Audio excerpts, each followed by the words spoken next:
दोस्तों, आज हम फिर एक नया टॉपिक पढ़ने वाले हैं और बहुत अच्छे से पढ़ेंगे। हमारा पीछे जो हमने लेक्चर डाला था वो था फीमेल रिप्रोडक्टिव सिस्टम, और फीमेल रिप्रोडक्टिव सिस्टम के अंदर हमने बहुत कुछ अच्छा पढ़ा था और आज भी हम कुछ आगे उसको करने वाले हैं और अच्छा पढ़ेंगे। तो थोड़ा सा ध्यान रहे, हमें पढ़ना है बहुत अच्छे से, और अच्छे से पढ़ेंगे तो टाइम लगेगा। और वीडियो को पूरी देखें, बहुत मज़ा आने वाला है। कंसेप्ट क्लियर हो जाएंगे तो आपके क्वेश्चन बहुत लंबे समय तक याद रहते हैं। अगर आप क्वेश्चन करना चाहते हो तो बता देना, क्वेश्चन मैं लास्ट में करवा दूंगा, कोई दिक्कत नहीं है। जब भी पेपर आएगा हमारा तो हम क्या कर लेंगे, पूरा क्वेश्चन जितने भी क्वेश्चन बनते हैं उनसे रिलेटेड 4 ऑप्शन चारों के चारों सॉल्व करेंगे, ठीक है। और उनसे क्या क्या क्वेश्चन बन सकते हैं, ठीक, जितने भी हो, तो बहुत मज़ा आएगा। अभी भी मज़ा आने वाला है क्योंकि हम अब डिटेल से पढ़ रहे हैं तो हमारे पास टाइम है। तो हम ज़्यादा टाइम नहीं लेते हुए शुरुआत करते हैं हमारे टॉपिक की। तो आज का टॉपिक है हमारा फीमेल रिप्रोडक्टिव सिस्टम का आगे का भाग, यानी मादा जनन तंत्र। मादा जनन तंत्र के अंदर हम आगे पढ़ने वाले हैं आज मेंस्ट्रुअल साइकिल, यानी जो मासिक चक्र क्या है। उसके बाद हम फर्टिलाइजेशन, निषेचन पढ़ेंगे। निषेचन के बाद हम पढ़ने वाले हैं जैसे इम्प्लांटेशन क्या होता है, यानी रोपण क्या होता है। उसके बाद हम और बहुत कुछ पढ़ने वाले हैं, ठीक है। जहाँ तक होगा कवर करने की सोचेंगे और अच्छे से अच्छे कवर करने की सोचेंगे, ठीक है। तो पहले आप थोड़ा सा, मैं शुरुआत करता हूँ मासिक धर्म या मासिक चक्कर जिसे बोलते हैं हम मेंस्ट्रुअल साइकिल, ठीक है। मेंस्ट्रुअल साइकिल यानी मासिक चक्कर, ठीक है। तो मासिक चक्र कब शुरू होता है महिला के अंदर, तो 12 से 13 वर्ष की उम्र में शुरू हो जाता है, ठीक है। और 12 से 13 वर्ष की उम्र के अंदर क्या आता है, हमें 12 से 13 वर्ष यौवन अवस्था आती है। यौवन अवस्था तभी, यानी मेंस्ट्रुअल साइकिल, पहला मेंस्ट्रुअल साइकिल क्या दर्शाता है, यौवन अवस्था को दर्शाता है महिला के अंदर, प्यूबर्टी को दर्शाता है, ठीक है ना। और प्यूबर्टी के अंदर क्या होता है, बहुत सी चेंजेस आती हैं, यानी हमारे शरीर के अंदर इतने हार्मोन, जो महिला के अंदर बहुत ज़्यादा हार्मोन स्रावित होने शुरू हो जाते हैं। अलग अलग प्रकार के हार्मोन जो ब्रेस्ट वगैरह या मतलब हिप मसल्स हैं या उसके बॉडी का स्ट्रक्चर बिल्कुल चेंज कर देते हैं, ठीक है। यानी एक महिला, उसके अंदर रिप्रोडक्टिव ऑर्गन है जितने भी, यानी जो रिप्रोडक्शन करने में या आपको जनन करने में सहायक होते हैं, जैसे ओवेरी पढ़ा था हमने, या हमने फ्लोपियन ट्यूब पढ़ा था, उसके बाद गर्भाशय यूट्रस पढ़ा था। तो उनको के अंदर क्या कर देता है, उनका डेवलपमेंट होने शुरू हो जाता है और अच्छे से डेवलपमेंट कुछ समय बाद होता है। जैसे महिला की शादी की उम्र लगभग क्या रखी गई है, ठीक है, 18 वर्ष रखी गई है ना। तो 18 वर्ष तक उनका डेवलपमेंट होता है, इसीलिए मतलब उससे पहले शादी नहीं करनी चाहिए, तो यही बोला जाता है। तो शुरू कहाँ से हो जाता है, यानी 12 से 13 वर्ष की उम्र में महिला एक माँ बनने योग्य हो जाती है, ठीक है। और शुरू क्या होता है, मासिक चक्र, जो क्या है, रिप्रोडक्शन यानी जनन में सहायक है, यानी जनन में क्या है, सहायक है। यानी मासिक चक्र के बिना रिप्रोडक्शन यानी जनन महिला के अंदर संभव नहीं है, ठीक है। और ये कितने दिन चलता है, तो 28 दिन चलता है। कितने दिन यूजुअली आप कहो, यानी आप कहो तो नॉर्मल जो होता है वो कितने दिन चलता है, 28 दिन चलता है। ये 35 दिन तक भी जा सकता है और कम भी हो सकता है, ठीक है। वो हार्मोन वगैरह या महिला के शरीर की हेल्थ वगैरह पे डिपेंड करता है, ठीक है। किसी में ज़्यादा हो जाता है 35 दिनों के बाद, 35 दिन चलता है, या किसी में क्या है 28 दिन से कम चलता है, ठीक है। तो क्वेश्चन यहाँ से बनता है, मासिक चक्कर का समय कितना होता है, तो मासिक चक्कर जो होता है यानी मेंस्ट्रुअल साइकिल है उसका समय कितना है, 28 दिन है एनसीईआरटी के हिसाब से, यानी 28 दिन तक ये चलता है। क्वेश्चन का आंसर जो होगा अप्रोक्सीमेट कितना रहेगा, 28 दिन आंसर रहेगा हमारा। तो पहला क्वेश्चन, जनन क्रिया के अंदर कौन सा सहायक है, तो और ये है क्या, 28 दिन चलता है। महिलाओं में होने वाला प्राकृतिक चेंज, ठीक है ना, नेचुरल चेंज होता है, प्राकृतिक बदलाव जो होता है, किसके अंदर होता है बदलाव, तो ओवेरी के अंदर होता है। ओवेरी का मतलब यानी अंडाशय के अंदर होता है, और अंडाशय के साथ साथ किस में होता है, तो यूट्रस यानी गर्भाशय में चेंज होता है। यानी गर्भाशय के अंदर परत टूटती रहती है और दोबारा जुड़ जाती है, टूटती है। बहुत से हार्मोन है जो अलग अलग प्रकार से उनका लेवल घटता बढ़ता रहता है मासिक चक्र के दौरान, यानी दिनों के हिसाब से हार्मोन बढ़ते रहते हैं और हार्मोन घटते रहते हैं। किस प्रकार से, वो चीज़ें हम आगे पढ़ने वाले हैं, ठीक है। और इसको शुरू करने में किसकी भूमिका रहती है, तो एस्ट्रोजन। कौन सा हार्मोन है जो मासिक चक्र को शुरू करता है तो आपका आंसर क्या रहेगा, oestrogen. Oestrogen hormone, oestrogen hormone की वजह से क्या होता है जी, मासिक चक्र शुरू होता है। तो क्वेश्चन का आंसर यहाँ से मिल जाता है हमें, मासिक चक्र किस हार्मोन के द्वारा शुरू किया जाता है, तो एस्ट्रोजन के द्वारा। ठीक है ना, क्लियर है। तो इसके अंदर चेंज होता है, गर्भाशय में चेंज होता है, यानी ये चीज़ें हमें याद करनी होती है। ठीक है, 12 से 13 वर्ष की उम्र में रिप्रोडक्शन यानी उसके अंदर हेल्प करता है, ओवेरी वगैरह, यूट्रस वगैरह। ठीक है, इनके अंदर बहुत से प्राकृतिक चेंज होते हैं जिसके कारण क्या होता है, हमें एक नए बच्चे को प्रोड्यूस करने के मतलब लायक बनाता है जो। ठीक है, और एस्ट्रोजन हार्मोन द्वारा इसका स्टार्ट होता है। ठीक है, शुरुआत होते हैं। उसके बाद हमें पढ़ना होता है, ये 3 फेज होते हैं इसके। कितने फेज होते हैं, 3 फेज होते हैं। ओवेरियन फेज भी बोलते हैं, यूट्रस भी फेज होते हैं अलग अलग, लेकिन हमें यहाँ से इतना याद करना है, फोलिकुलर फेज ये कितने दिन का होता है। उसके बाद हमें याद करना ओव्यूलेशन। ठीक है ना, और उसके बाद हमें याद करना होता है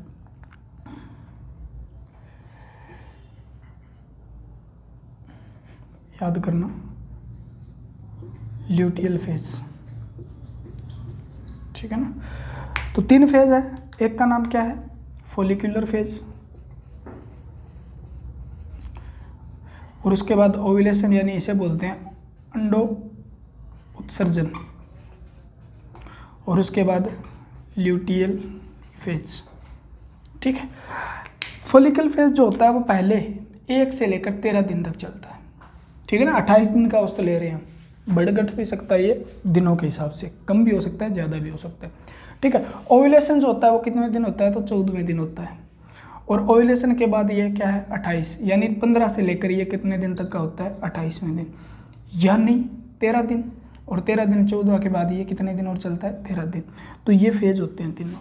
अंडो उत्सर्जन इंपॉर्टेंट है, यानी महिला प्रेग्नेंट, यानी महिला के अंदर जो प्रेगनेंसी या प्रेग्नेंट दर्शाती है, या प्रेग्नेंट हो सकती है, या फर्टिलाइजेशन हो सकता है, इस प्रकार से पूछे तो फर्टिलाइजेशन किस दिन हो सकता है, तो यहाँ पर फर्टिलाइजेशन होने के 100% चांसेस रहते हैं। ठीक है, यानी इसके पहले से 5वें दिन क्या होता है, तो पहले से 5वें दिन क्या होता है, मेंसेस यानी ब्लीडिंग होती है। ठीक है, ब्लीडिंग होती है, तो क्वेश्चन आता है ब्लीडिंग, जिसे क्या बोला जाता है, मासिक धर्म बोला जाता है, या रजो धर्म बोला जाता है, मासिक धर्म। तो इसके अंदर जो ब्लीडिंग होती है वो किसके टूटने से होती है, तो एंडोमेटेरियम। एंडोमेटेरियम गर्भाशय की आंतरिक परत है, जिसके टूटने से क्या होता है, ब्लीडिंग होती है। ठीक है, तो आपसे क्वेश्चन पूछा जाता है मासिक धर्म के समय गर्भाशय की कौन सी परत के टूटने से रक्त का स्त्राव होता है, तब आपका आंसर क्या रहेगा, एंडोमेटेरियम। ठीक है ना, मासिक चक्कर कितने दिन का होता है, 28 दिन का। ठीक है ना, मासिक धर्म के मतलब क्या है, 1 से 5 दिन, यानी लगभग 4 से 5 दिन बोल सकते हो आप। 1 से शुरू होता है और 5वें दिन तक चलता है, तो यानी ब्लीडिंग होती है जो, उसे क्या बोला जाता है, मासिक धर्म बोला जाता है। मासिक चक्कर 1 महीने के लगभग यानी 28 दिन की प्रक्रिया है, ये प्रोसेस है एक। ठीक है ना, और ये क्या है, मासिक धर्म जो ब्लीडिंग होती है उसे बोलते हैं, यानी रक्त का स्त्रावण होता है। ये 4 से 5 दिन तक होती है, 1 से शुरू होकर लगभग मैंने क्या 5 दिन। उसके बाद ये फोलिकुलर फेज का हिस्सा है। उसका ओव्यूलेशन यानी अंडे का उत्सर्जन होता है। अंडे का उत्सर्जन कहाँ से होता है, ये आपको मैंने बताया था भी, अंडाशय से होता है, और कहाँ पे चला जाता है, फिमरी यानी फ्लोपियन ट्यूब। फ्लोपियन ट्यूब में ये 14वें दिन जाता है और 24 घंटे तक वहाँ रहता है। यानी यहाँ पर प्रेगनेंसी के चांसेस कितने हैं, तो आपका आंसर क्या रहेगा, 14वें दिन 100% होते हैं। 14वें दिन से पहले यानी 72 घंटे पहले और 24 घंटे बाद। ठीक है ना, 72 घंटे पहले और 24 घंटे बाद किसी भी तरीके से स्पर्म क्या चला जाता है, फ्लोपियन ट्यूब में चला जाता है, यानी 72 घंटे पहले चला जाएगा, या ओव्यूलेशन के 24 घंटे तक स्पर्म अगर क्या चला जाएगा, फ्लोपियन ट्यूब यानी शुक्राणु फ्लोपियन ट्यूब में चला जाएगा, तो फर्टिलाइजेशन हो सकता है। फर्टिलाइजेशन क्या होता है, निषेचन क्या होता है, आगे बताने वाला हूँ मैं, तो याद रखें इस बात को। कितने % है, ठीक है, 100% चांसेस, यानी 72 घंटे। 72 घंटे मैंने क्यों बताया, क्योंकि फ्लोपियन ट्यूब के अंदर इतनी क्षमता होती है, यानी वहाँ से कुछ क्या कह सकते हो, शुगर वगैरह क्या की जाती है, रिलीज की जाती है, ताकि 72 घंटे तक स्पर्म क्या रह सके, फ्लोपियन ट्यूब में जिंदा रह सकता है। यानी 72 घंटे यानी 3 दिन पहले से लेकर क्या है 1 दिन, यानी ये जो 4 दिन होते हैं, 4 दिन इंपॉर्टेंट होते हैं प्रेगनेंसी के लिए, ठीक है। यानी इस दौरान, इन 4 दिनों के दौरान अगर क्या हुआ है, इंटरकोर्स हुआ है, तो आपको क्या हो सकती है, प्रेगनेंसी, यानी प्रेग्नेंट हो सकते हैं। तो याद रखना है हमें 14वें दिन 100%। ओव्यूलेशन कितने दिन होता है, तो अंडो उत्सर्जन 14वें दिन होता है, किसके, मेंस्ट्रुअल साइकिल के, ठीक है ना। इसको मतलब ये फेलिकुलर फेज है ना, ये बढ़ भी सकता है, घट भी सकता है, गणना यहाँ से की जाती है। यानी जिस दिन मेंसेस होते हैं उससे 14 दिन पहले, ठीक है। थोड़ा सा ज़्यादा डीप हो जाएगा, हमें ज्ञान भी मिलना चाहिए, लेकिन वहाँ तक जितना हमें कम्पिटिटिव एग्जाम के लिए इम्पोर्टेंट है। तो याद रखनी है ये बातें, क्लियर हुई बात, ठीक है, ये याद रखना।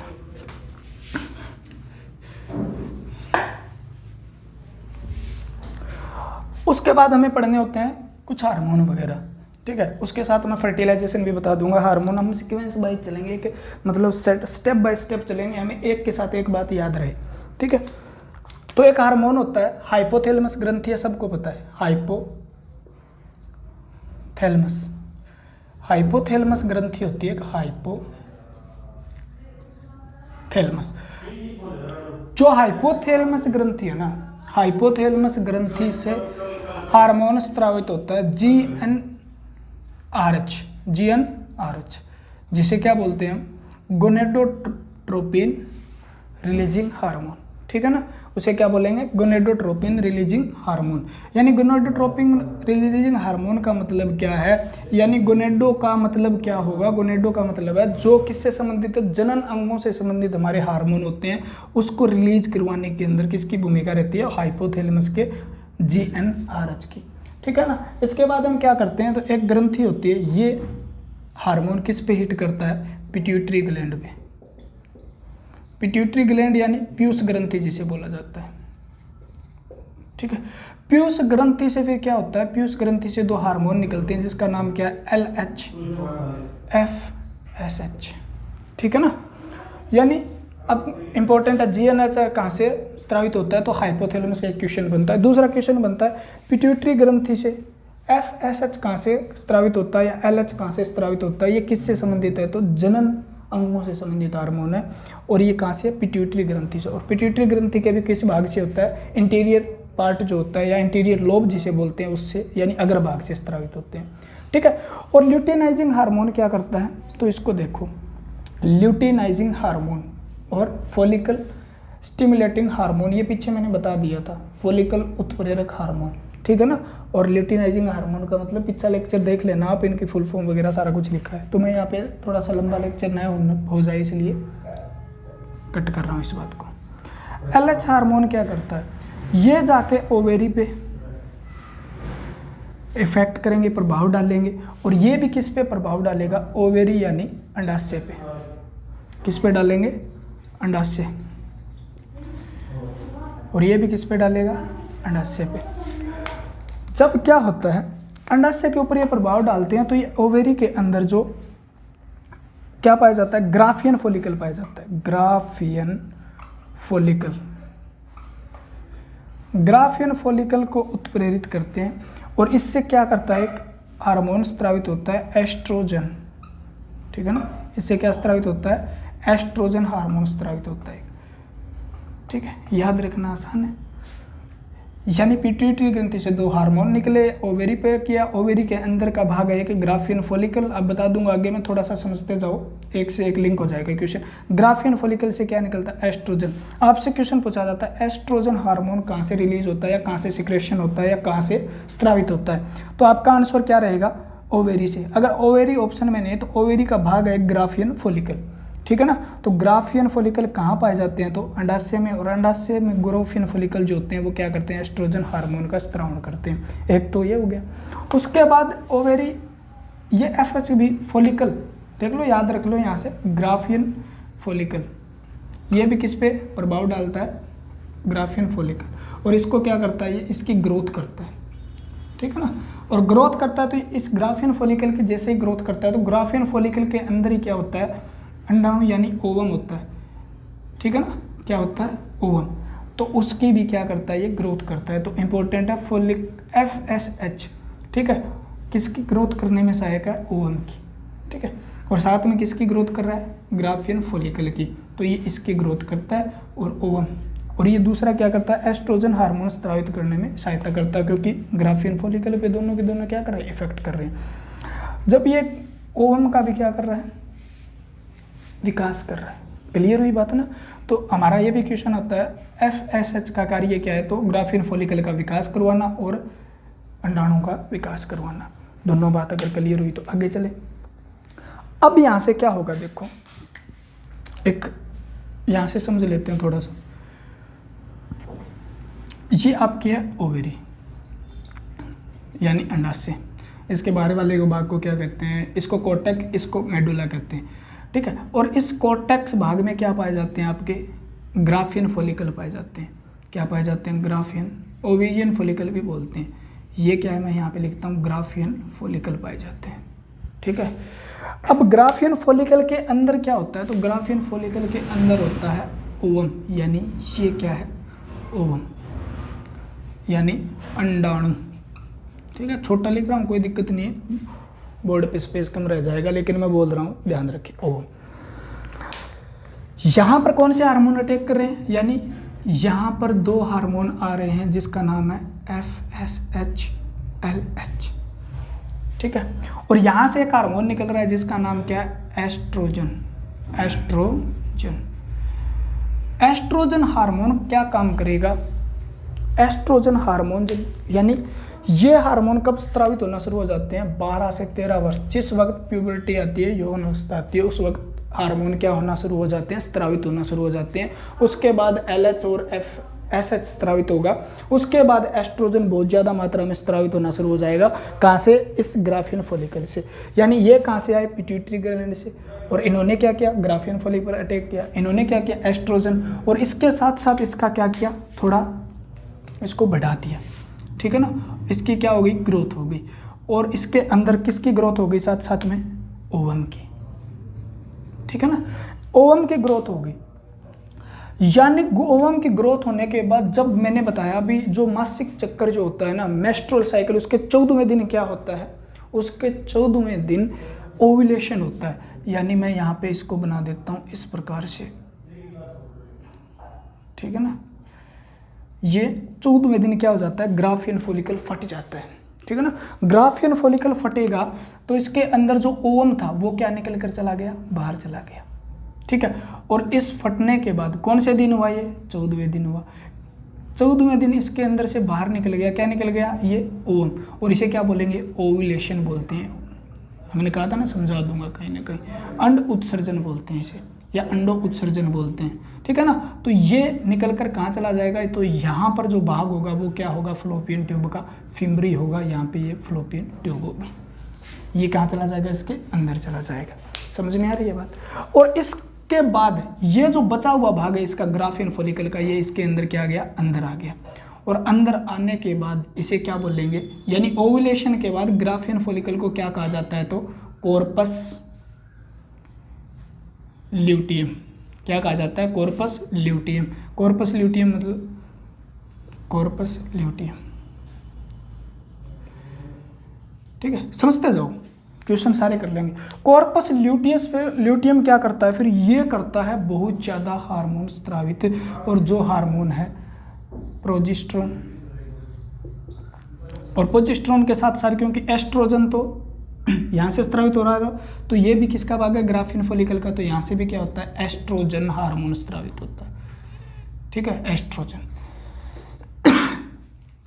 तो प्रोजेस्टेरोन और एस्ट्रोजन, क्या है, एस्ट्रोजन, यहाँ से हार्मोन स्रावित होते हैं, ठीक है। कार्पस ल्यूटियम, ठीक है, ये मतलब धीरे धीरे क्या होती जाएगी, इसका आकार घटता जाएगा, और एक दिन आएगा जिस दिन ये क्या हो जाएगी, नष्ट हो जाएगी, और दोबारा फिर वही चक्कर होगा। यानी ये कब हुआ, ये पहले दिन से शुरू होता है और ये 28वें दिन क्या हो जाती है, नष्ट हो जाती है। कौन हो जाती है, कार्पस ल्यूटियम। तो ये चक्कर इस प्रकार से चलता है। 14वें दिन क्या हो रहा है, ओव्यूलेशन हो रहा है। एस्ट्रोजन हार्मोन कहाँ से निकल रहा है, ग्रोफियन फॉलिकल से। ठीक है, कार्पस ल्यूटियम कौन सा हार्मोन स्रावित कर रही है, प्रोजेस्टेरोन और एस्ट्रोजन। कब स्रावित कर रही है, तो आपका आंसर होगा ओव्यूलेशन के बाद। ओवेरी क्या करती है, प्रोजेस्टेरोन हार्मोन का स्रावण करती है, यानी अंडो उत्सर्जन के बाद हार्मोन का स्रावण करती है। प्रोजेस्टेरोन हार्मोन क्या करेगा, एस्ट्रोजन क्या करेगा। ठीक है, इसके बाद एस्ट्रोजन प्रोजेस्टेरोन ये बता दिया मैंने, FSH क्या करता है, LH क्या करता है।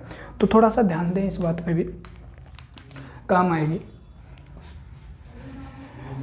आपसे पूछा जाए ओव्यूलेशन कराने के अंदर कौन सा हार्मोन सहायक है, तो आपका आंसर रहेगा LH। ठीक है ना, ये क्या है, हेल्पफुल इन ओव्यूलेशन, यानी अंडो उत्सर्जन में सहायक है। कैसे है, देखो, जब 14वें दिन क्या हो जाता है, LH का प्रोडक्ट जो है लेवल इतना इंक्रीज हो जाता है कि इंक्रीज होकर ये मतलब ये ग्रोथ करा रहा है FSH, और ये भी क्या कर रहा है, ग्रोथ करवा रहा है इसकी, नहीं मैच्योर कर रहा है इसको। तो साथ में क्या होगा, अभी इतनी ज़्यादा हो जाएगा, इतना ज़्यादा हो जाएगा अभी ये, इतनी ग्रोथ होने के बाद लास्ट स्टेज आने के बाद ये फट जाएगा, रैप्चर हो जाएगा। तो उसके बाद क्या होगा, ओव्यूलेशन हो जाएगा। तो वो किसका काम है, अंडो उत्सर्जन करवाना, LH हार्मोन के बढ़ने से। ठीक है, तो हम पढ़ते हैं एस्ट्रोजन। एस्ट्रोजन हार्मोन क्या करता है, एस्ट्रोजन हार्मोन का क्या काम है। ठीक है ना, और वीडियो अगर अच्छी लग रही है ना, लाइक कर दिया करो भाई, शेयर कर दिया करो। बहुत अच्छे बच्चे हो, प्यारे बच्चे हो। ठीक है ना, तो आपके लिए हम कुछ कर रहे हैं तो आपका भी फर्ज बनता है इतना, तो भी आप भी हमारे लिए कुछ करो। करने का मतलब हम बदले, मतलब एक के बदले कुछ चीज़ मांग नहीं रहे हैं, आपका कुछ 1-2 सेकंड समय मांग रहे हैं, जिससे हमें क्या हो जाए, थोड़ा सा ज़्यादा जितने बच्चे होंगे ना उतना ज़्यादा पढ़ाने में मज़ा आएगा। ठीक है ना, उसके बाद हम लाइव आके पढ़ाना शुरू करेंगे। ठीक है, आपके क्वेश्चन सामने होंगे, हम उनके आंसर देंगे, बहुत ज़्यादा मतलब आप क्या चाहते हो वो चीज़ पढ़ाएंगे, तो हमें भी मज़ा आने लगेगा। ठीक है, और आपको भी और ज़्यादा पढ़ने को मिलेगा, बहुत ज़्यादा कंटेंट देंगे, टेंशन नहीं लेना। एस्ट्रोजन हार्मोन कौन सा है, इसे बोला जाता है प्राइमरी सेक्स हार्मोन, यानी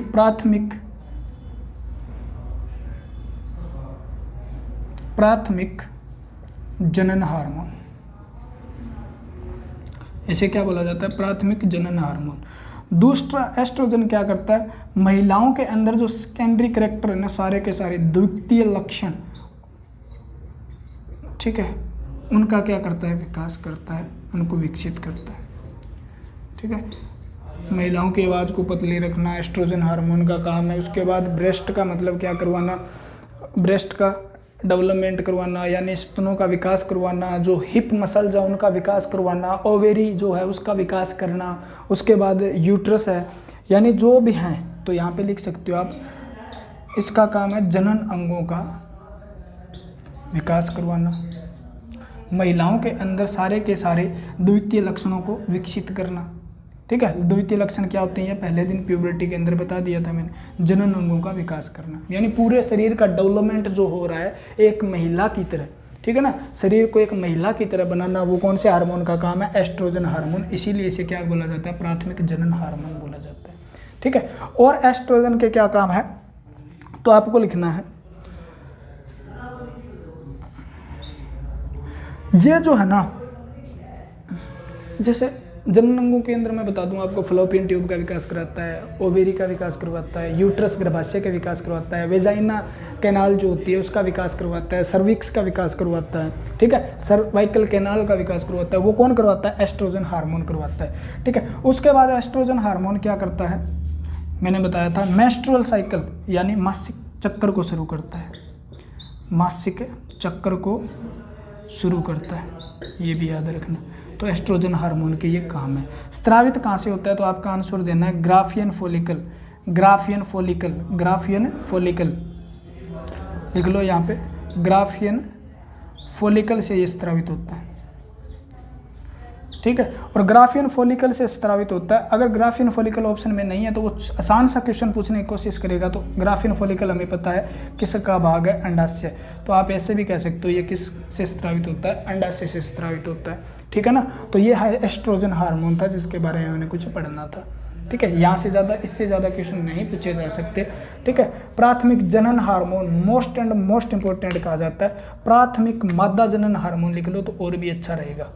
प्राथमिक मादा जनन हार्मोन, नर के अंदर कौन था टेस्टोस्टेरोन था, और यहाँ पे क्या है एस्ट्रोजन है, टेस्टोस्टेरोन एस्ट्रोजन, यहाँ पे एस्ट्रोजन। ठीक है, तो ये बात क्लियर हुई। द्वितीय लक्षण यानी महिला का जो जनन अंगों वगैरह का विकास करवाना है वो किस हार्मोन पे डिपेंड करता है, एस्ट्रोजन पे। ठीक है, ये कहाँ से स्रावित होता है, अंडाशय या ग्राफियन फॉलिकल से, अंडाशय के अंदर ग्राफियन फॉलिकल पाई जाती है वहाँ से। इसके बाद हमारा हार्मोन है प्रोजेस्टेरोन। ठीक है ना, तो प्रोजेस्टेरोन क्या करता है देखो, और इसका काम क्या है और ये कहाँ से स्रावित होता है, प्रोजेस्टेरोन। प्रोजेस्टेरोन हार्मोन है ना, कौन सा हार्मोन, प्रोजेस्टेरोन, प्रोजेस्टेरोन हार्मोन बोल गया, प्रोजेस्टेरोन हार्मोन। तो प्रोजेस्टेरोन हार्मोन क्या करता है भाई, प्रोजेस्टेरोन हार्मोन कहाँ से स्रावित होता है, पहला क्वेश्चन बनता है। तो हमारा आंसर क्या रहता है, अंडाशय से यानी ओवेरी से। ये स्रावित कहाँ से होता है, अंडाशय से स्रावित होता है, लिख लेना। स्रावित कहाँ से होता है, इसका सिक्रेशन कहाँ से होता है। ठीक है, अंडाशय के कौन से भाग से, तो आपका आंसर रहता है ये कार्पस ल्यूटियम, ये कार्पस ल्यूटियम से स्रावित होता है, कार्पस ल्यूटियम से स्रावित होता है। दूसरा क्वेश्चन क्या आता है फिर, महिला के अंदर प्रेगनेंसी हार्मोन किसे कहा जाता है, प्रेगनेंसी हार्मोन, प्रेगनेंसी हार्मोन किसे कहा जाता है। ठीक है ना, तो प्रेगनेंसी हार्मोन किसे कहा, प्रेगनेंसी याद कर लेना यहाँ से, प्रेगनेंसी प्रोजेस्टेरोन को कहा जाता है, प्रोजेस्टेरोन प्रेगनेंसी। ठीक है ना, यहाँ से याद कर लेना, मिलता जुलता सा नाम है। प्रेगनेंसी हार्मोन किसे कहा जाता है, तो प्रोजेस्टेरोन। क्योंकि क्यों कहा जाता है, क्यों कहा जाता है, क्योंकि ये महिला के अंदर जब महिला प्रेग्नेंट होती है, ठीक है ना, जब प्रेग्नेंट होती है तो प्रेगनेंसी को क्या करता है, ये मेंटेन करता है। ठीक है, प्रेगनेंसी को क्या करता है, ये मेंटेन रखता है, यानी प्रेगनेंसी जो होगी उसको मेंटेन करने का काम है। यानी अगर प्रोजेस्टेरोन हार्मोन का स्त्रावण कब होता है, तो अगर क्वेश्चन पूछ ले आपसे, तो इसका स्त्रावण होता है ओव्यूलेशन के बाद। किसके बाद, ओव्यूलेशन यानी अंडो उत्सर्जन के बाद, अंड उत्सर्जन के बाद इसका क्या होता है, स्त्रावण होता है, इसका सिक्रेशन होता है। ठीक है, किससे होता है, कॉर्पस ल्यूटियम, क्योंकि कॉर्पस ल्यूटियम बना कब था, पहले तो ये ग्राफियन फॉलिकल था, उसके बाद बना था, ग्राफियन फॉलिकल के बाद कॉर्पस ल्यूटियम बना था, 14वें दिन के बाद बना था। तब यहाँ से क्या, प्रोजेस्टेरोन हार्मोन स्रावित होना शुरू हुआ था बहुत ज़्यादा मात्रा में। ठीक है ना, और प्रोजेस्टेरोन हार्मोन करेगा क्या, ठीक है, तो ये करेगा। प्रेगनेंसी हार्मोन क्यों कहा जाता है, क्योंकि जब फर्टिलाइजेशन होगा ना, फर्टिलाइजेशन आपने पढ़ा नहीं है, फर्टिलाइजेशन के बाद यानी निषेचन के बाद जब जाइगोट एम्ब्रियो होगा ना, वो कहाँ पे आ जाएगा, एम्ब्रियो जो होगा वो गर्भाशय में आ जाएगा। तो गर्भाशय के अंदर कहाँ पर इकट्ठा होगा, तो अंदर वाली परत पे जाके वो चिपक जाएगा। तो उससे पहले उस परत को तैयार करना किसका काम है, प्रोजेस्टेरोन का है। किसका काम है, प्रोजेस्टेरोन का है। ठीक है ना, और प्रोजेस्टेरोन हार्मोन आफ्टर प्रेगनेंसी यानी प्रेगनेंसी के बाद किसको रोक देता है, मासिक चक्कर यानी मेंस्ट्रुअल साइकिल को रोक देता है। तो आपसे क्वेश्चन पूछा गया है बार बार, मासिक चक्र को रोक देता है। ठीक है ना, क्योंकि मासिक चक्र नहीं होगा प्रेगनेंसी के बाद, प्रेग्नेंट होने के बाद महिला का कौन सा जो मेंस्ट्रुअल साइकिल है वो क्या हो जाता है, 9 महीने के लिए बंद कर देता है। और बंद करने वाला हार्मोन कौन सा है, प्रोजेस्टेरोन हार्मोन। कौन सा हार्मोन है, प्रोजेस्टेरोन हार्मोन। ठीक है, तो प्रोजेस्टेरोन कहाँ से स्रावित होता है, आपसे आंसर पूछे तो ओवेरी से ही होता है, क्योंकि ये ओवेरी का ही भाग है। ओवेरी के अंदर किससे होता है, कॉर्पस ल्यूटियम से होता है। कॉर्पस ल्यूटियम से होता है, इसे क्या कहा जाता है, प्रेगनेंसी हार्मोन कहा जाता है। प्रेगनेंसी हार्मोन क्यों कहा जाता है, क्योंकि ये प्रेगनेंसी को मेंटेन करता है। प्रेग्नेंट महिला जब हो जाती है यानी फर्टिलाइजेशन हो जाता है, तो उससे पहले क्या करता है, गर्भाशय के अंदर ऐसा एनवायरनमेंट मतलब स्थापित करता है, एक ऐसा पर्यावरण स्थापित करता है ताकि जो भी फर्टिलाइजेशन निषेचन के बाद जो एम्ब्रियो यानी भ्रूण जो आएगा उसके लिए, यानी उसको 9 महीने के लिए तैयार, मतलब उसका डेवलपमेंट होगा गर्भाशय में, तो उसको मेंटेन रखने का काम करता है प्रोजेस्टेरोन हार्मोन। कौन करता है? प्रोजेस्टेरोन हार्मोन करता है, ठीक है ना। एंडोमेटेरियम को क्या करता है? ये मेंटेन रखता है, एंडोमेटेरियम को मेंटेन रखता है। यानी जब ये हार्मोन होता है तो वो मेंटेन रहती है, जैसे ही हार्मोन ये गिरेगा तो एंडोमेटेरियम टूट जाती है, और टूटने के बाद क्या होती है? ब्लीडिंग होती है, जिसे हम क्या कहते हैं? फिर दोबारा शुरू हो जाता है कौन सा? मेंस्ट्रुअल साइकिल, जिसे हम क्या बोलते हैं? फॉलिकुलर फेज बोलते हैं, और जो ब्लीडिंग होती है उसे क्या बोलते हैं? मेंसेस बोलते हैं। तो मासिक चक्र कितने दिन का है? 28 दिन का होता है, लेकिन ये बंद हो जाता है प्रेगनेंसी के टाइम। करता कौन है? प्रोजेस्टेरोन हार्मोन, ठीक है। तो ये प्रोजेस्टेरोन हार्मोन था, याद रखना है हमें, ठीक है।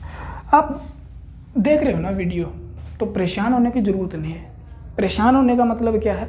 भी आप सोच रहे हो भी कुछ ये एंडोमेटेरियम बता रहे हैं, ये कैसा आया, ठीक है, भ्रूण कहाँ से आया, तो ये चीज़ आगे आगे धीरे धीरे क्लियर होती जाएगी। तो हमें क्वेश्चन भी करने होते हैं साथ साथ में। अब मैं यहाँ पे नहीं करवाऊंगा तो कहाँ करवाऊंगा, ठीक है, इस बात को याद रखना। एक होता है रिलैक्सिन हार्मोन, ये बाद में करवाऊंगा मैं, क्योंकि यहाँ पे नया कुछ जो काम करेंगे वो सारे के सारे आपके लिए नए हैं। ऑक्सीटोसिन हार्मोन, ये लिख लेना, कभी आ जाएंगे। और इसके बाद एक हार्मोन और होगा प्रोलैक्टिन हार्मोन। ये क्या काम करेंगे और इनसे क्या क्वेश्चन पूछे जा सकते हैं, ठीक है। तो इस हार्मोन का नाम क्या है? रिलैक्सिन और ऑक्सीटोसिन और प्रोलैक्टिन, ये तीनों हार्मोन भी काम करते हैं महिला के अंदर ज़्यादातर, ठीक है ना। अब हमें पढ़ना है रिलैक्सिन, ऑक्सीटोसिन, प्रोलैक्टिन। ये बाद में बताता हूँ मैं, टेंशन मत लेना। जहाँ पर इनकी ज़रूरत होगी, जहाँ पर इनका जिक्र आएगा वहाँ पे कंप्लीट कर लेंगे। हार्मोन ये भी इम्पोर्टेंट है। उसके बाद एक नाम आता है, एक आता है oogenesis,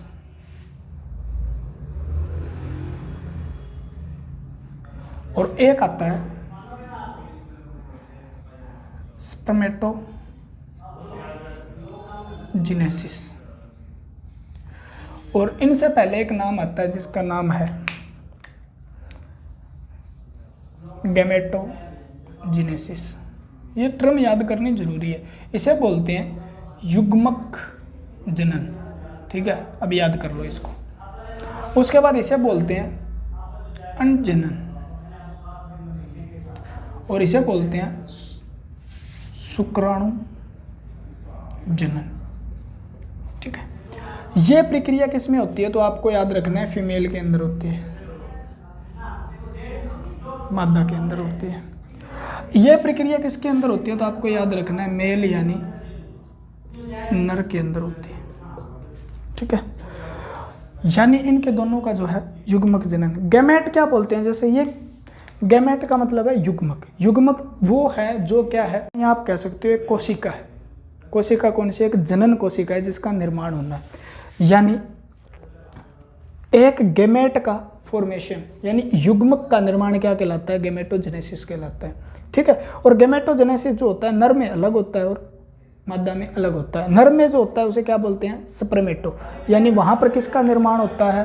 तो आपका आंसर क्या रहेगा? स्पर्म का निर्माण होता है। वहाँ पे किसका निर्माण होता है? स्पर्म। और यहाँ पे ऊ का मतलब होता है ओवम,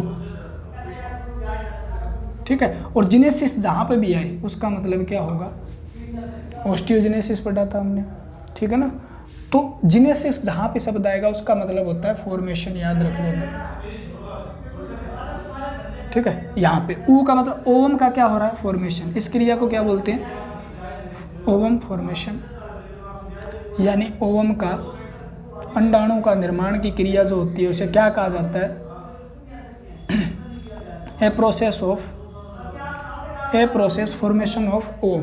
यानी एक अंडाणु के निर्माण की क्रिया को क्या कहा जाता है? oogenesis कहा जाता है, यानी अंड उत्सर्जन कहा जाता है, या अंडो उत्सर्जन, सॉरी अंडोजनन भी कहा जाता है, ठीक है ना, या अंडोजनन लिखा मिलता है कहीं पे हिंदी में, ठीक है। A process formation of sperm, यानी एक शुक्राणु के निर्माण की क्रिया को क्या कहा जाता है? क्वेश्चन आता है शुक्राणु के निर्माण की क्रिया को क्या कहा जाता है, तब आपका आंसर क्या रहेगा? क्रिया को क्या कहा जाता है, तब आपका आंसर रहेगा स्पर्मेटोजेनेसिस, या आपको कहेगा वो शुक्राणु जनन, ठीक है ना। तो दोनों को याद रखना, अंडाणु के निर्माण की क्रिया को oogenesis, यहाँ पे ये जेनेसिस। तो इन दोनों चीजों के बाद क्या बनता है? तो आपको याद रखना इन दोनों क्रिया के बाद यहां से किसका निर्माण होगा? ओवम, अंडे का निर्माण होगा, या ओवम अंडाणु, ठीक है ना। यहाँ पर oocyte भी लिखा मिल सकता है, यहाँ पे डिम्ब भी लिखा मिल सकता है, आपको याद रख लेना। यहाँ पे क्या मिला सकता है आपको? oocyte, इसका मतलब क्या है? ओवम है, ये थोड़ी सी साइंस की टर्म है, oocyte ओवम, ठीक है। यहाँ पे स्पर्मेटोजोआ भी लिखा मिल सकता है, लेकिन आप याद करो स्पर्म यानी शुक्राणु, आपको याद क्या करना है? शुक्राणु। यानी जो अंडाणु है वो क्या है? तो आपको यहाँ पे याद करना है ये फीमेल गैमेट है, फीमेल गैमेट यानी मादा युग्मक, जो क्या है? फीमेल रिप्रोडक्टिव सेल है। ये क्या है? तो मेल गैमेट है, ठीक है। यहां से स्पर्म का निर्माण हो रहा है, इधर क्या हो रहा है? अंडाणु का निर्माण हो रहा है, ठीक है। तो इन्हें क्या बोला जाता है? इन दोनों को गैमेटोजेनेसिस बोला जाता है। गैमेटोजेनेसिस अगर वो महिला में है तो उसे क्या बोल देंगे? oogenesis। अगर वो पुरुष में है तो उसे क्या बोल देंगे? स्पर्मेटोजेनेसिस, शुक्राणु जनन। मेल के अंदर होता है शुक्राणु का निर्माण की क्रिया, स्पर्म यानी शुक्राणु, वो क्या है? मेल गैमेट है, यानी मेल रिप्रोडक्टिव सेल है, या मेल के अंदर नर जनन कोशिका है। यहाँ पे मादा जनन कोशिका कौन सी है? ओवम, ठीक है। यहाँ पर जब अंडाणु का निर्माण होता है, तो अंडाणु का निर्माण होता है तो उसके अंदर ये मतलब बहुत थोड़ी सी लंबी क्रिया है, लेकिन आपके क्वेश्चन पूछे नहीं जाते तो मैं करवाऊंगा नहीं। किस प्रकार से प्राइमरी oocyte बनता है, किस प्रकार सेकेंडरी oocyte बनता है, ये कराना नहीं है हमें। यहाँ पे भी ऐसे ही प्राइमरी, ठीक है, किस प्रकार से अलग अलग बहुत डीप हो जाएगा तो आप सोचोगे क्या हो गया। इसके अंदर अंडाणु और इसके अंदर शुक्राणु, दोनों का निर्माण हो गया। इतनी क्रिया हमने समझ ली, ठीक है ना। स्पर्म अब क्या करता है? देखो स्पर्म किसके द्वारा बनाया जाता है? तो ये टेस्टिस के द्वारा यानी वृषण के द्वारा निर्माण किया जाता है इसका। और ओवम किसके द्वारा निर्माण किया जाता है? तो ओवम का निर्माण किया जाता है ना अंडाशय यानी ओवेरी, अंडाशय के द्वारा इसका निर्माण किया जाता है। लिख लेना अंडाशय के द्वारा। आप मैं जो बोल रहा हूँ ना उस पर ज़्यादा ध्यान दिया करो, ठीक है ना। लिखने पे उसके लिखने का मतलब है मैं जो समझाता हूँ ना वो बोर्ड पे उसका आंसर सा मिलता है आपको, लेकिन समझो आप। यानी इस प्रकार से एक अंडाशय के अंदर अंडाणु का निर्माण हुआ और इधर क्या हुआ? शुक्राणु का निर्माण हुआ। निर्माण की क्रिया को ये बोला, इसके निर्माण की क्रिया को ये बोला गया, ठीक है ना। यहाँ से निर्माण होना शुरू हुआ, धीरे धीरे ये फट के कहाँ चला गया? अब फ्लोपियन ट्यूब में चला गया, ठीक है। तो यहाँ से दोनों का निर्माण। अगर इतना हो गया हो तो आगे चलें थोड़ा सा। मेरे प्यारे दोस्तों शेयर कर दिया करो, लाइक कर दिया करो। बहुत अच्छे बच्चे हो आप, बहुत प्यारे प्यारे बच्चे हो। जितने ज़्यादा लाइक करोगे उतनी जल्दी नौकरी मिलेगी, ठीक है ना। अब एक क्रिया पढ़ लेते हैं जिसका नाम है फर्टिलाइजेशन, ठीक है ना, यानी निषेचन क्या है, ठीक है। तो इस प्रकार इससे समझना है इसको, रट्टा मारने से अच्छा है इस प्रकार। मैंने एक तो अभी अभी बताया आपको, एक तो क्या होता है? ओवम होता है, और एक आपको बताया मैंने क्या होता है? स्पर्म होता है।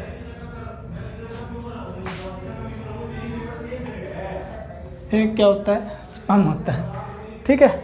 Ovum sperm. ओवम जो होगा वो क्या है? इसको अंडाणु बोलेंगे हम, और इसको क्या बोलेंगे? शुक्राणु बोलेंगे। ठीक है। तो यहाँ से हमें याद करना है ये चीज़ भी। ओम जो वो क्या है, तो आपको आंसर देना है ये क्या है, एक एन यानी हैप्लॉइड है। और हैप्लॉइड का मतलब इसके अंदर कितने गुणसूत्र पाए जाते हैं, 46 का आधा, यानी कितने गुणसूत्र है, 23 गुणसूत्र पाए जाते हैं। याद करो 23 क्रोमोसोम पाए जाते हैं। ये भी क्या है, हैप्लॉइड है, यानी ये भी क्या है, एक एन प्रकार, यानी 2n हो तो क्या मतलब 46 गुणसूत्र उसमें जोड़े में पाए जाते हैं, इसमें मतलब जोड़े में नहीं पाए जाते n, ठीक है। अगुणित क्या बोलेंगे इसको, हैप्लॉइड को अगुणित, तो ये भी हैप्लॉइड है जिसके अंदर कितने गुणसूत्र है, 23 गुणसूत्र है, 23 क्रोमोसोम है, 23 क्रोमोसोम, 23 गुणसूत्र, इसमें 23 है, इसमें 23 है, ठीक है। इन 23 से क्या होगा फिर, ओम निकल कर कहाँ जाएगा, ओम निकल के जाएगा फ्लोपियन ट्यूब में। ओम निकल के कहाँ गया, फ्लोपियन ट्यूब में। कौन से दिन, 14वें दिन, ठीक है ना। बार बार ये चीज़ लिख रहा हूँ क्योंकि यहाँ से क्वेश्चन आता है, आपको याद नहीं रहता।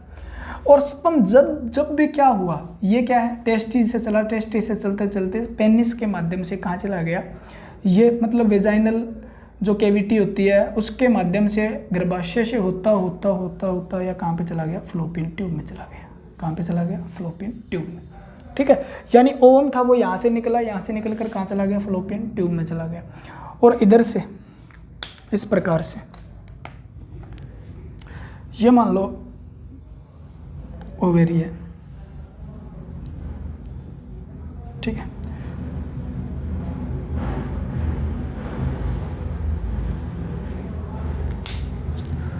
और ये है फ्लोपियन ट्यूब, एक ही बना देता हूँ मैं,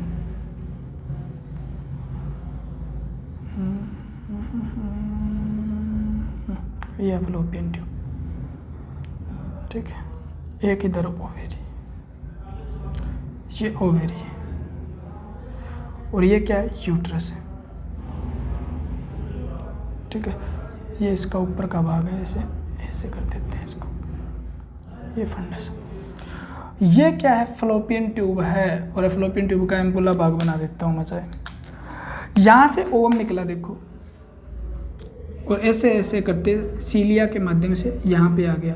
कौन से दिन आ गया, 14वें दिन आ गया, ठीक है। यानी यहाँ पर फर्टिलाइजेशन होगा, तो इससे पहले क्या होगा, इस प्रकार से यहाँ से क्या होंगे, स्पर्म आ गए और इसके पास पहुँच गए। तो स्पर्म और ओवम दोनों क्या हो जाएंगे, जब मिल जाएंगे, ठीक है। स्पर्म और ओवम क्या हो जाएंगे, जब दोनों मिल जाएंगे, तो उस चीज़ को क्या बोला जाएगा, फर्टिलाइजेशन बोला जाएगा। फ्लोपियन ट्यूब ऐप से याद करना। और ये क्या हो गया, जब क्या मिलेंगे, ओवम मिलेगा, ओवम का न्यूक्लियस मिलेगा, और किसका, स्पर्म का न्यूक्लियस मिल जाएगा, ठीक है। तो इसे क्या बोल देंगे हम, निषेचन बोल देंगे। तो बात को समझना है, निषेचन क्या है, फीमेल गैमेट और मेल गैमेट, यानी नर युग्मक और मादा युग्मक के मिलन का जो क्रिया है उसे क्या बोलते हैं, निषेचन।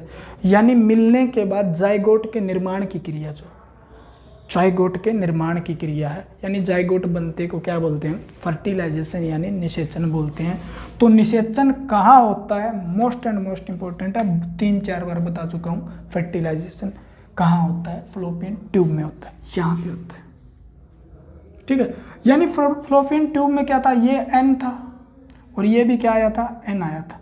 दोनों से मिलकर क्या बन गया, 2n बन गया। यानी अब ये कौन सा सेल होगा, कौन सी कोशिका होगी, तो डिप्लॉइड होगी। तो आपसे क्वेश्चन पूछा जाता है, स्पर्म कैसा है, अगुणित है, और इसके बाद ओम और स्पर्म जब मिलने के निषेचन के बाद कौन सा सेल बनता है, तो डिप्लॉइड बनता है, जिसे हम क्या बोलते हैं, जाइगोट। क्या बोलते हैं, जाइगोट युग्मकज,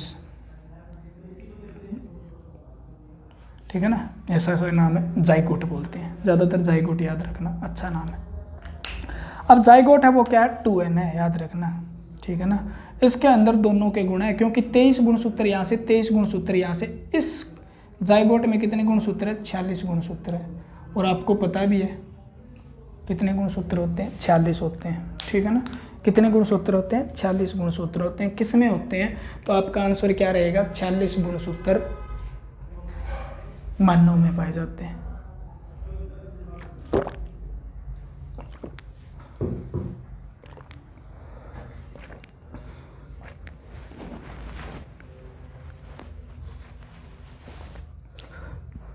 ठीक है।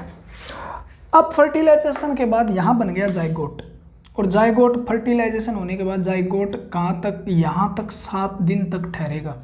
यानी यहाँ से क्वेश्चन आता है फ्लोपियन ट्यूब में निषेचन के बाद, मैंने पहले ही बता दिया था, फ्लोपियन ट्यूब में निषेचन के बाद कितने दिन जाइगोट ठहरता है या कितने दिन जो है वो भ्रूण ठहरता है, तो आपका आंसर क्या रहेगा, 7 दिन। कितने दिन, 7 दिन, ठीक है। और 7 दिन ठहरेगा, उसमें क्या होगा, जो होगी 12 घंटे में 2 सेल का निर्माण हो जाएगा और 24 घंटे में क्या हो जाएगा, 4 सेल का निर्माण हो जाएगा। इस प्रकार से बन जाते हैं कितने सेल,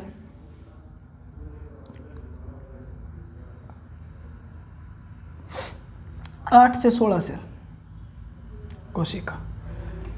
और 8 से 16 कोशिका जो होती है ना, 8 से 16 कोशिका को क्या कहा जाता है, तो 16 कोशिका तक भ्रूण जो, उसको क्या कहा जाता है, मोरूला। क्या बोलेंगे, मोरूला बोलेंगे इसको, ठीक है। और 16 से 32, यहाँ से 16 से कितनी हो जाएगी, 32, क्योंकि 2 कोशिकाएं, एक कोशिका टूटकर 2 कोशिकाएं बनती है। 16 से 32 वाले को बोलते हैं ब्लास्टोसाइट या ब्लास्टुला, ब्लास्टोसाइट या बोलते हैं ब्लास्टुला,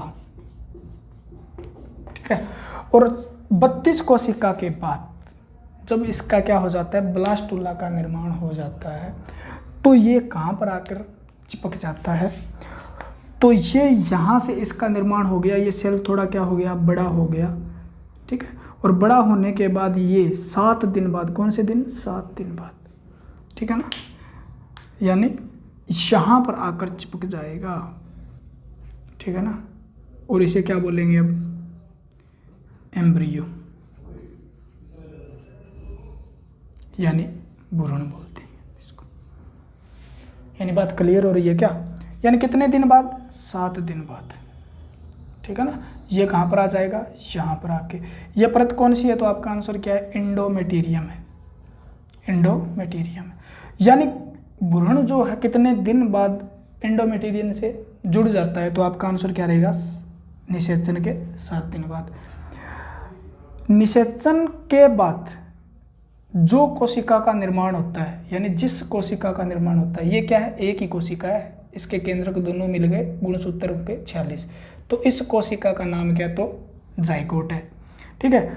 और इसका यानी 2 कोशिकाओं, सॉरी आपसे क्वेश्चन, 8 से 16 कोशिकाओं के भ्रूण को क्या कहा जाता है, तो मोरूला कहा जाता है। 32 कोशिकाओं तक के भ्रूण को क्या कहा जाता है, तो आपका आंसर क्या है, ब्लास्टोसाइट कहा जाता है या ब्लास्टुला कहा जाता है। और यहाँ पर आके सेट हो गया, और इस सेट होने की क्रिया को क्या कहा जाता है, तो आपका आंसर रहेगा इम्प्लांटेशन। क्या रहेगा, इम्प्लांटेशन। यानी ये रिपीट हुआ क्वेश्चन है बहुत बार, ठीक है ना। जब भ्रूण एंडोमेटीरियम पर चिपकता है तो उस प्रोसेस को क्या कहा जाता है, तो इम्प्लांटेशन, यानी हिंदी में रोपण बोलते हैं। तो रोपण की प्रक्रिया क्या है, भ्रूण का गर्भाशय की परत से जुड़ जाना, परत से जुड़ जाने की क्रिया को क्या बोलते हैं, इम्प्लांटेशन। तो इम्प्लांटेशन निषेचन के कौन से दिन होता है, तो 7वें दिन, 7वें दिन किसके, निषेचन यानी फर्टिलाइजेशन के 7वें दिन होती है, ठीक है ना। दोनों बात यार, रोपण कौन से दिन होता है, तो 7वें दिन होता है या 6ठे से 7वें दिन। भ्रूण गर्भाशय से जुड़ जाता है तो उस क्रिया को क्या कहा जाता है, तो आपका आंसर क्या रहेगा, रोपण या इम्प्लांटेशन कहा जाता है, ठीक है ना। यहाँ से अंडे का निकलना ओव्यूलेशन, फ्लोपियन ट्यूब में जाकर स्पर्म से मिलना फर्टिलाइजेशन, और जायगोट का यहाँ पर चिपकना यूट्रस की लेयर जो होती है अंदर वाली, ठीक है, इनर लेयर के साथ क्या हो जाना, इसका कनेक्ट हो जाना, इम्प्लांटेशन। यानी ओव्यूलेशन, फर्टिलाइजेशन, इम्प्लांटेशन, ठीक है ना, ओव्यूलेशन, फर्टिलाइजेशन, इम्प्लांटेशन, ठीक है ना, याद रखना है हमें ये चीज़। अब यहाँ पर क्या होगा, 9 महीने तक बच्चे का डेवलपमेंट होगा, विकास होगा, गेस्टेशन बोलते हैं जिसे, गर्भ अवस्था, जो कितनी होती है महिलाओं की या वुमन की, तो 9 महीने, ठीक है ना, कितने 9 मंथ होती है। यहाँ पर जिसको विकास होगा यानी उसे क्या बोलेंगे, गेस्टेशन, यानी गर्भ अवस्था बोला जाता है जिसे, तो वो कितनी है, 9 मंथ है। बात क्लियर हुई। फर्टिलाइजेशन क्या है, निषेचन 2 गैमेट का जुड़ना फर्टिलाइजेशन कहलाता है। फर्टिलाइजेशन जो होता है तो उसके अंदर जो स्पर्म है उसमें कितने गुणसूत्र हैं, 23 हैं, 23 इधर हैं। अगर जायगोट 23 गुणसूत्र इधर है, 23 गुणसूत्र इधर है। यहाँ पे ये चीज़ हम करेंगे, गुणसूत्र यानी एक्स क्या है, x y, x x x y क्या है, किसके जुड़ने से कौन सा बनता है, ठीक है ना, इस निर्माण को ये होता है। यानी ट्विन्स जो होते हैं वो भी हम पढ़ेंगे, आगे पढ़ेंगे, ठीक है ना, अब टाइम खराब नहीं करेंगे। वहाँ से क्वेश्चन तो नहीं आता कभी भी, लेकिन नॉलेज के लिए कभी बता दूंगा। कवर हुआ। यानी इम्प्लांटेशन गर्भाशय में होता है, रोपण हमारा हो गया, फर्टिलाइजेशन हो गया, ठीक है। फर्टिलाइजेशन से क्या क्वेश्चन बनते थे, ठीक है। कितना टाइम हो गया, ठीक है। तो थोड़ा सा और पढ़ लेते हैं फिर। ये चीज़ पढ़ ली हमने, यहाँ से थोड़ा सा ध्यान रखना, अच्छे से सीक्वेंस वाइज लगा लो। यानी इसके बाद ब्लास्टुला के बाद क्या है, एम्ब्रियो। मैं यहाँ पे लिख लेता हूँ, ब्लास्टुला के बाद एम्ब्रियो कहलाता है। और एम्ब्रियो जब क्या हो जाता है, 11 सप्ताह का हो जाता है, तब उसे क्या बोलते हैं हम, फिटस बोलते हैं। क्या बोलते हैं, फिटस, ठीक है ना। तो उसके बाद भ्रूण के बाद फिटस कहा जाता है उसे। और फिटस शब्द कब तक यूज किया जाता है, जब तक उसका क्या ना हो जाए,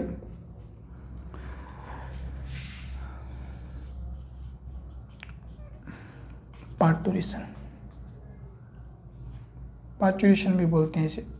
यानी जो डिलीवरी होती है, चाइल्ड बर्थ होता है, उसको बोलते हैं, या इसे आप बोलते हो डिलीवरी। और इसके लिए शब्द एक यूज और भी होता है, लेबर, ठीक है ना। यानी बच्चे के जन्म लेने की क्रिया, चाइल्ड बर्थ जो होता है, बच्चे के जन्म लेने की क्रिया को क्या बोला जाता है,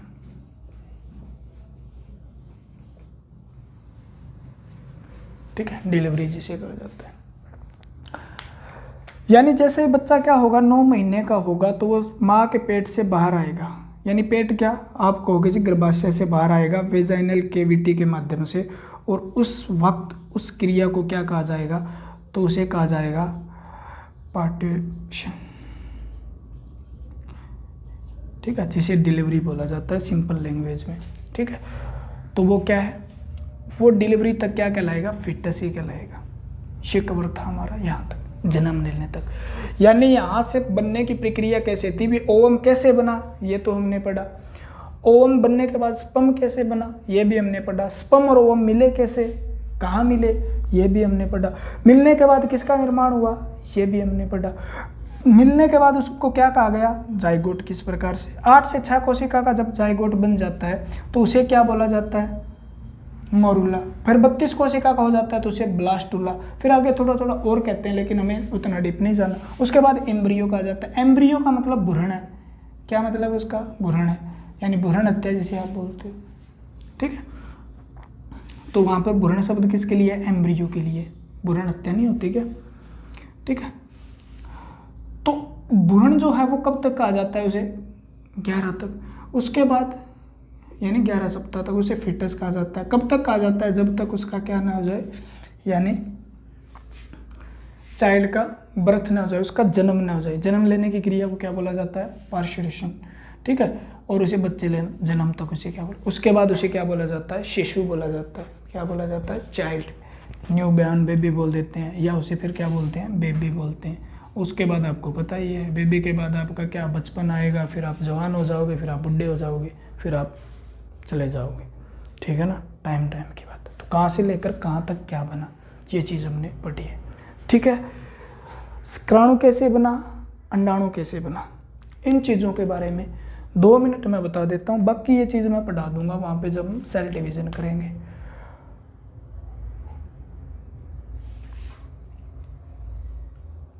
ठीक है, अंडाणु और शुक्राणु। शुक्राणु जब निर्माण हुआ तो इसके अंदर कौन सी प्रक्रिया हुई थी, चलो ठीक है, यहाँ से ज़्यादा हो जाएगा, आपका दिमाग खराब हो जाएगा कोशिका विभाजन के बारे में। उसके बाद आपको याद करना है लैक्टेशन, ठीक है ना, ठीक है। छोटे छोटे टर्म है, बता ही देता हूँ और खत्म करते हैं, ठीक है। बाकी जो क्वेश्चन में कर लेंगे, जहाँ पे भी क्वेश्चन आएगा तो मैं बहुत अच्छे से करवाता हूँ क्वेश्चन, ठीक है। अपने आप की कॉम्प्लीमेंट तो कर लें, आप तो कमेंट करते नहीं, खुशी तो मिलती है कहीं ना कहीं से तो लेके आए। एक आता है लैक्टेशन,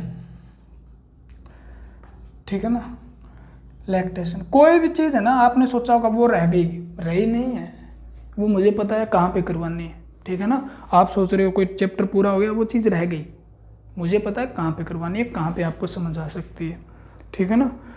और उसके बाद अगर आपको समझ नहीं आ रहा है ये तरीका, तो बता दो कमेंट करके, भाई बदल देंगे। आप मत बदल जाना, बस चैनल पे बने रहना। आप कहोगे तो पढ़ाने के तरीके बहुत हैं, बदल देंगे। ये तरीका द बेस्ट है। उसके बाद आपको पसंद आने वाला भी हमारे पास द बेस्ट है, ठीक है। आप बता देना। ये नौकरी वाला तरीका है, गवर्नमेंट जॉब की ओर लेके जा रहा है आपको, ठीक है ना, गवर्नमेंट जॉब की ओर लेके जा रहा है। थोड़ा सा तंग होंगे हम, ठीक है ना, थोड़ा सा तंग होंगे तो क्या हो गया यार, ठीक है ना, कर लेंगे, टेंशन मत लो। क्लियर है। लैक्टेशन होता है मिल्क इंजेक्शन, दुग्ध का स्त्रावण।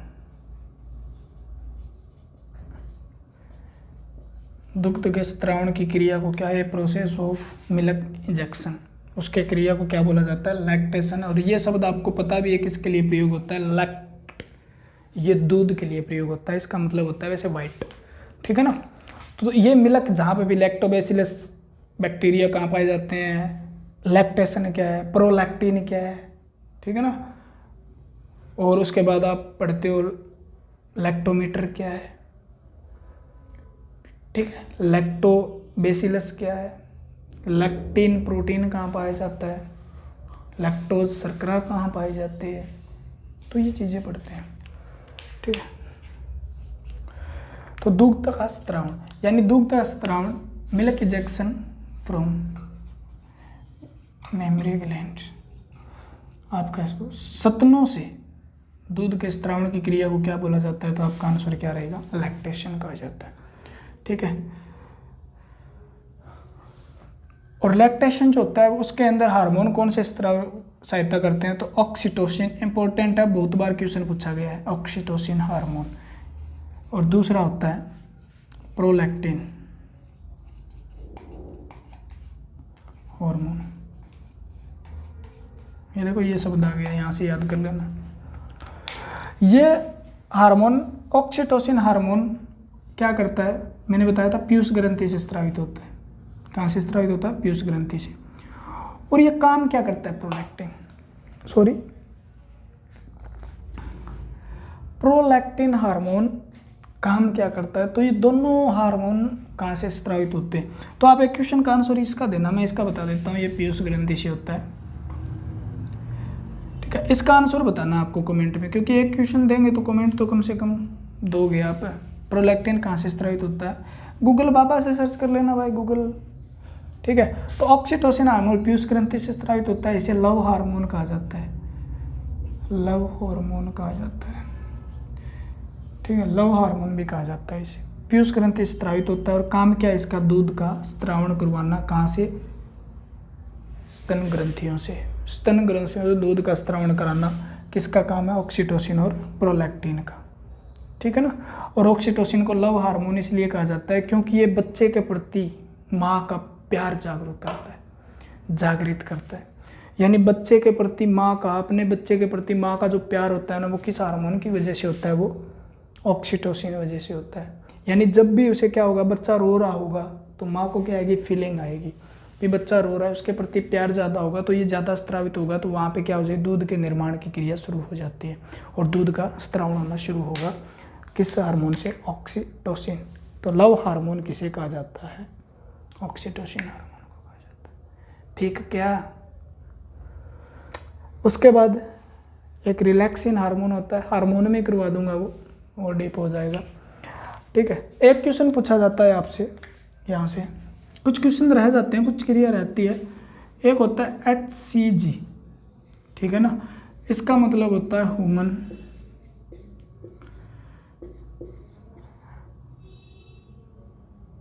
कैरियोनिक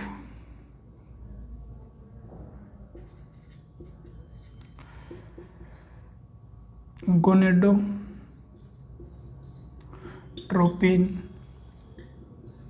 हार्मोन। छोटा सा नाम है, टेंशन मत लेना। ह्यूमन ये चीज़ नहीं आएगी, ठीक है।